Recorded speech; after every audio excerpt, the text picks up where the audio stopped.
Hey, this is Jason Canigan, the founder of Cold Star Technologies, and I am talking today to owners and department managers of businesses where you have maybe not done such a great job documenting what actually happened. And I want to educate you about the symptoms of how this happens and how you can know maybe you could be doing a better job in this area. So the first thing is not having a good response time, a fast response time between information coming in and your reaction going out. Now, this is past strategy, okay, and thinking ahead and planning and that kind of thing.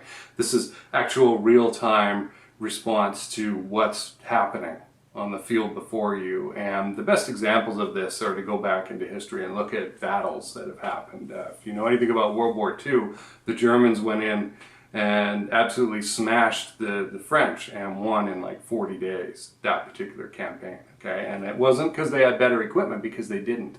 The French actually had better stuff. But there was a communication problem, and you can read about this. The French general in charge refused to have a telephone in his headquarters. This was common technology at the time, but he refused to do it because he wanted to keep his head clear, he said. Problem is, how's the information coming in and going out, right? And the reaction to the Germans, who were, instead of the flag signals that the French were using, they had radios in their tanks.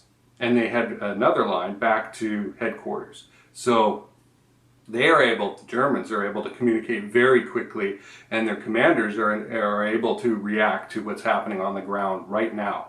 Whereas the French are doing these flag signals, and it didn't work out well for them, obviously. So that is a very clear example from history where the ability to react to information that you're collecting is not good. And the fact is, the delay on the French documenting what was actually happening caused that defeat.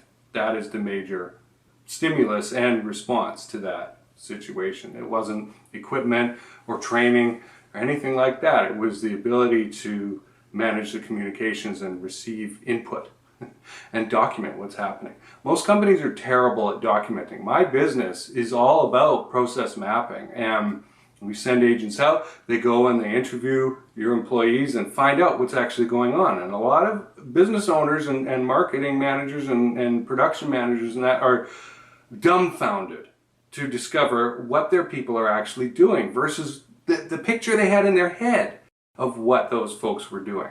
There's such a divergence, and that is where the big process improvement can happen. So, if you don't have a clear picture of what's actually going on, not what you think is going on or imagine or wish or hope is going on, but what is actually going on, you won't be able to make those improvements because your starting point is going to be back over there with the guys signaling with the flags.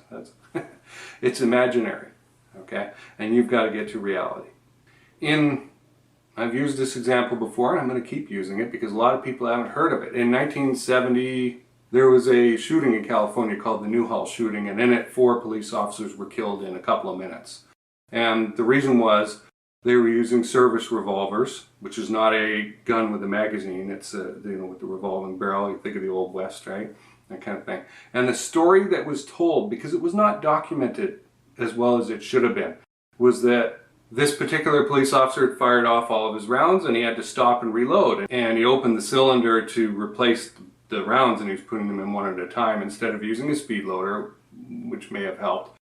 But the fact is, the takeaway, while he was doing this, engaged in this very slow operation of loading his firearm, he was the bad guy walked up to him and shot him. Okay, that's the takeaway that the FBI and police got from this, which affected like 40 years of training. I mean, I need you to understand the impact of this. Was, instead of reloading all 6 rounds in the cylinder, just reload 2 and open fire again. And you can understand that. It makes sense. The problem was, as the internet developed and 40, 50 years later after this happened, people who were connected or at Newhall got together finally and said, hey, this incident, that all this training for the FBI and police and became standard operational procedure that was used in the military for, may never have happened. That's bad documenting, folks. Bad documentation. Okay, that's another symptom. If you have learned lessons that you go and apply in your training, you would think this would be valuable and important, right? But sometime later, those incidents and that learning that you think you learned becomes invalidated because things are a little misty now and we're not quite sure what actually happened back then. If that doesn't freak you out, I don't know what I can say. It freaks me out. It freaked me out to hear this. And I was watching a video by a guy named Paul Harrell who was discussing this, and then the Miami-Dade shooting in 1986, which was another great incident, where training seemed to run into craziness in the moment. You know, the main guy lost his glasses because he didn't have kind of a nerd strap, you know, holding them on, and couldn't see. So all the training he had was useless. And he got killed for his trouble. So that incident, the Miami-Dade one, was very well documented, and the takeaways from it were lessons that have stayed true because the stories remain consistent over time. And that is a key indicator. Do the stories, the heroic fables that you tell and your sales team tells and your operations people tell over time remain consistent? Or do they grow every year? I mean, I had an incident, I wrote about this on my blog a month or two ago, of a bug, this giant black and white roach that was about 3 inches long that landed on my shoulder. And I kind of, you know, I was out at the Arboretum taking pictures and I freaked out and knocked it off and whatnot. They can't hurt you, but it's not a pleasant thing to have a giant bug land on you, right? So, and I noticed a year later it came up, and over the year that I had been telling this story occasionally when it was appropriate for this situation, and that the bug had grown. Oh yes, it was now 4 inches long. Okay, so that's a small example of a story changing over time. And I am a guy who likes precision. I like to be accurate. I like to be correct. When I say the thing is 3 inches, it's 3 inches. And that really matters to me. And yet I still make these errors. Okay, so if I'm making them, what do you think people who are working for you or maybe really aren't all that bought in and are there for a paycheck and that and just kind of going through the motions, or maybe they're following the letter of the process, but they're not really that interested in documenting what happened, right? Because they don't understand the value in it.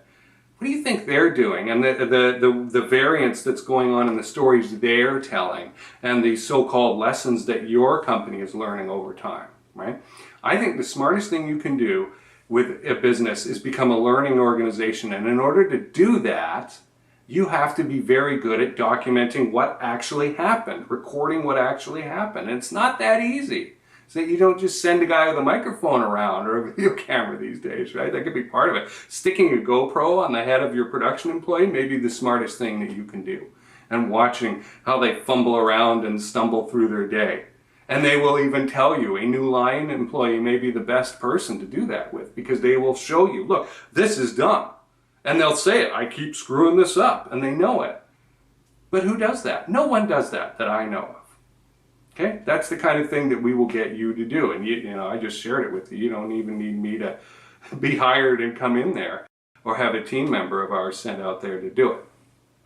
So these are symptoms, and I just wanted to expand your mind a little bit. That's the point of this video. Hopefully I succeeded. Let me know in the comments about how you're documenting your business. Nobody wants to admit they're not perfect. And I think that is the greatest weakness of business owners and managers out there, is this desire to not look stupid in front of your peers. I think it is the dumbest thing that is stopping you from learning. Because frankly, even if you do admit, which I do all the time, hey, we screwed up, we goofed.